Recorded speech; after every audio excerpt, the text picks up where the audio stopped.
o'zimni ukam, jigarim bo'lsa, nima maslahat berardim?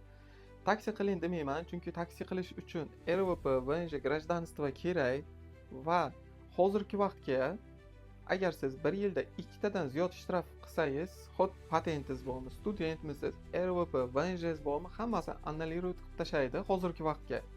Shu sababdan maslahat bermayman agar Peterda bo'lsangiz.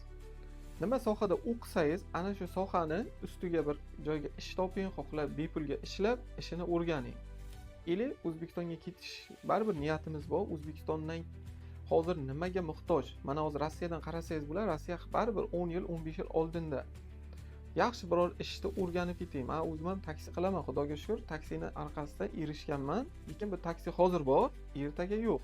Ishlamasangiz pul kelmaydi. Men o'zim ham parallelni azon qilib kelyapman 2,5-3 yildan beri. Chunki bilaman, taksi baribir qachondir tugaydi, u ishimni olib ketaman onlayn biznesda. Sizga maslahat beraman. Qo'lingizdan nima keladi? O'qishingizga nima taalluqli o'sha ishni o'rganing. Ili Svobodniy grafik yo'q aka, men hozir pul topayotgan ish desangiz, masalan, barbershoplik o'rgansangiz bo'ladi. Unda ham Svobodniy grafik o'qishingizdan keyin bemalol borib ishlaysiz. Ili mashin elektriklik, ili IT ni yaxshi o'rganing. Hozir IT ga ham zo'r pul. U ham Svobodniy grafik uyga o'tirib bemalol ishlaysiz.